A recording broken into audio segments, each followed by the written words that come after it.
पिछले एपिसोड में हमने देखा कि एंट किंग अपनी क्वीन को मरा देखकर गुस्से में आ जाता है और सभी हंटर्स को मारना शुरू हो जाता है। फिर रियूजी का सामना एंट किंग से होता है और एंट किंग उसे भी मार देता है। वहीं साउथ कोरिया के हंटर्स को बचाने के लिए वहां एक शैडो सोल्जर आ जाता है। फिर कुछ एंट्स कैमरामैन पे भी हमला कर देती हैं, लेकिन ठीक तभी एक तलवार उन एंट्स के आर पार हो जाती है। एसोसिएशन वाले कैमरा के जरिए से ये खौफनाक सीन देख रहे थे। फिर एक रिपोर्टर बोलता है, सर, एक अनजान शख्स वहां आ गया है और ये अनजान शख्स जिनवू था, जो अपनी पूरी शैडो आर्मी के साथ वहां आ गया था। फिर आयरन टॉन्टिंग स्किल यूज करता है, जिसके बाद सभी एंट्स उसकी तरफ आना शुरू हो जाती हैं और हमारा जिनवू इन सभी एंट्स को मारना शुरू हो जाता है। माडोंग बोलता है, हमारे हिस्से की लड़ाई कौन लड़ रहा है? यूनहो बोलता है, माडोंग, अब हमें टेंशन लेने की कोई जरूरत नहीं, अब सब कुछ ठीक हो जाएगा। फिर इग्रिस भी फाइट ज्वाइन कर लेता है। जिनवू बोलता है, चलो जल्दी काम खत्म करते हैं, अराइज।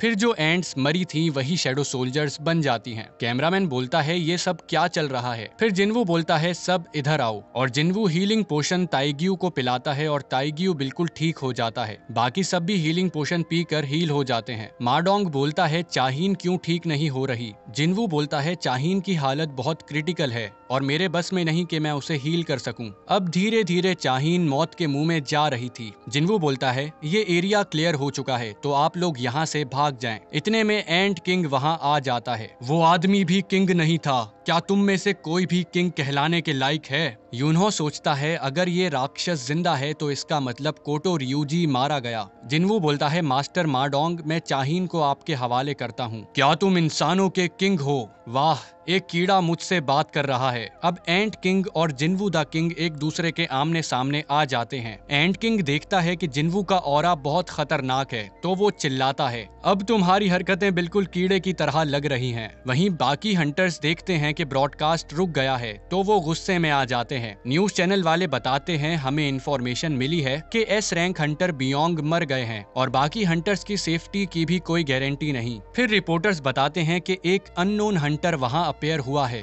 तो हम ब्रॉडकास्ट वापस शुरू कर रहे हैं। वहीं रियूजी की गिल्ड के प्रेसिडेंट मात्सुमोटो को समझ नहीं आता कि आखिर एक एंट रियूजी को कैसे मार सकती है। राइजी बताता है कि साउथ कोरिया के हंटर्स अभी तक जिंदा हैं और ये सुनकर मात्सुमोटो हिल जाता है। फिर मात्सुमोटो अपने ऑफिस में साउथ कोरिया का ब्रॉडकास्ट ऑन करवा देता है। घर में जिन्हा पूछती है, माँ आप क्या कर रही हैं? क्योंग बोलती है, बेटा मुझे बताओ ये टीवी कैसे काम करता है। ये सुनते ही जिन्हा वहाँ से कल्टी हो जाती है, जिसे देख क्योंग गुस्से में आ जाती है। वहीं जिन्हा खुद कमरे में जाकर ब्रॉडकास्ट खोल लेती है। यहाँ तो चेयरमैन भी जिनवू को देखकर जोश में आ जाते हैं। इधर एंट किंग जोरदार अटैक जिनवू पे करता है और इनकी मैजिकल एनर्जी देख बाकी हंटर्स चौंक जाते हैं। तुम तो कमजोर हो, तो तुम किंग नहीं हो सकते क्या? वहीं जिनवू सुपरमैन की तरह मुक्का मुंह पे खाने के बाद भी खड़ा हुआ था और ये देख एस रैंक हंटर्स के मुंह खुल जाते हैं। अब जिनवू रूलर्स अथॉरिटी को यूज करके जोरदार मुक्का एंट किंग को मारता है और एंट किंग दीवार में जाकर लगता है। ये देख फिर एक बार इनके मुंह खुल जाते हैं। माडोंग बोलता है, यूनहो और चोई, क्या तुम्हें सच में लगता है कि ये बंदा मेज टाइप हंटर है? यूनहो बोलता है, मुझे भी ये बात हजम नहीं होती। एंट किंग फिर एक बार हमला करने लगता है। जिनवू सोचता है कि इसका एक्सोस्केलेटन काफी मजबूत है। एंट किंग जिनवू को मुक्का मारता है, जिसे जिनवू आसानी से ब्लॉक कर लेता है। फिर जिनवू अपने पंचेस से एंट किंग की धुलाई करना शुरू हो जाता है। इनकी फाइट से मैजिक एनर्जी इतनी ज्यादा निकल रही थी कि कैमरामैन का खड़ा रहना भी मुश्किल हो रहा था, जबकि वो एक ए रैंक हंटर है। एंट किंग बोलता है, मैं स्ट्रेंथ के मामले में कमजोर पड़ रहा हूँ, आखिर ये किस तरह का इंसान है? अब जिनवू के मुक्के से एंट किंग की बॉडी पे क्रैक आ जाता है और एंट किंग को ये देखकर यकीन ही नहीं आ रहा था। अब एंट किंग जान गया था कि वो सीधी तरह से जिनवू को नहीं हरा सकता, तो वो चीप ट्रिक्स यूज करने लगता है। वो अपनी जहरीली जबान को बाहर निकाल कर जिनवू पर हमला करता है, जिससे जिनवू के मुंह पर खरोच आ जाती है और एंट किंग का जहर बहुत खतरनाक था। लगता है तुमने हार मान ली,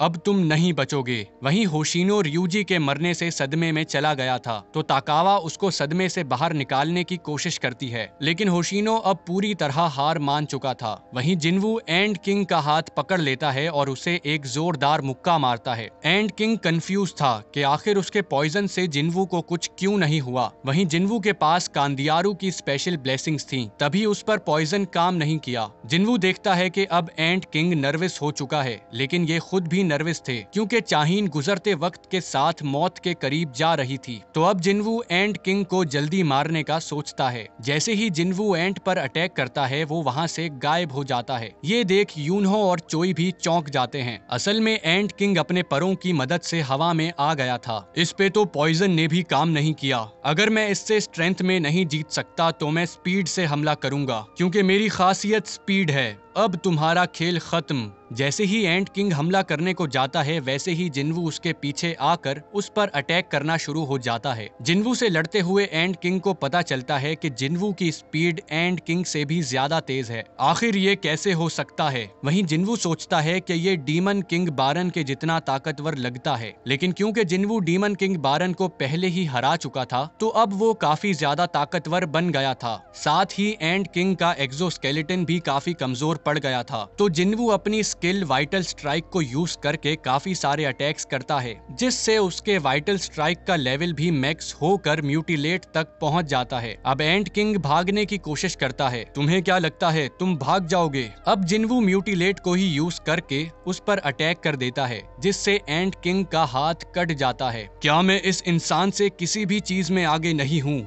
नहीं, एक चीज है। फिर एंट किंग जोर से चिल्लाता है और बाकी एंट्स जिनवू की तरफ आने लगती हैं। क्यों, हिला डाला ना? वहीं जिनवू मुस्कुराकर अपने शैडो सोल्जर्स को समन कर लेता है और उसके जनरल्स और शैडो सोल्जर्स एंट्स की धचियां उड़ाना शुरू हो जाते हैं। जिनवू के ठीक पीछे टस्क खड़ा था तो जिनवू उसे बोलता है, सिर्फ एंट्स को ही मारना, क्योंकि अगर किसी एक इंसान को भी खरोच आई तो मैं तुम्हें आइंदा समन नहीं करूंगा। तो टस्क जिनवू की धमकी दिल पे ले जाता है और सिर्फ एंट्स पे ही हमला करता है। टस्क को देखकर एस रैंक हंटर्स हिल जाते हैं। आखिर ऐसा कैसे हो सकता है? मैं सबसे शक्तिशाली बनकर पैदा हुआ था। मेरे रास्ते में जो भी आया मैं उसे खा गया। मैं एक किंग बनने के लिए पैदा हुआ हूँ। मैं एक किंग हूँ। लेकिन जिनवू को देखते ही एंट किंग के इरादे बदल जाते हैं और वो यहाँ से भागने की कोशिश करता है, लेकिन जिनवू डोमिनेटर्स टच को यूज करके उसको जमीन पे लिटा देता है। फिर भी एंट किंग भागने की कोशिश कर रहा था। मैं तुम्हें नहीं जाने दूंगा। अब जिनवू फिर एक बार म्यूटिलेट स्किल को यूज करता है और एंट किंग का काम तमाम हो जाता है। साथ ही जिनवू का लेवल भी अप हो गया था। यूनहो बोलता है, जिनवू हंटर चाहीन को देखो। जिनवू बोलता है, मैंने थोड़ा ज्यादा टाइम वेस्ट कर दिया। जिनवू सोचता है कि शैडो एक्सचेंज में कूल डाउन टाइमर लगा हुआ है और अगर मैं काइजल पे चाहीन को ले भी जाऊं तब भी चाहीन नहीं बचेगी। फिर जिनवू को एक आइडिया आता है तो वो कैमरामैन को कैमरा बंद करने का बोलता है। जल्दी करो नहीं तो मैं कैमरा तोड़ दूंगा।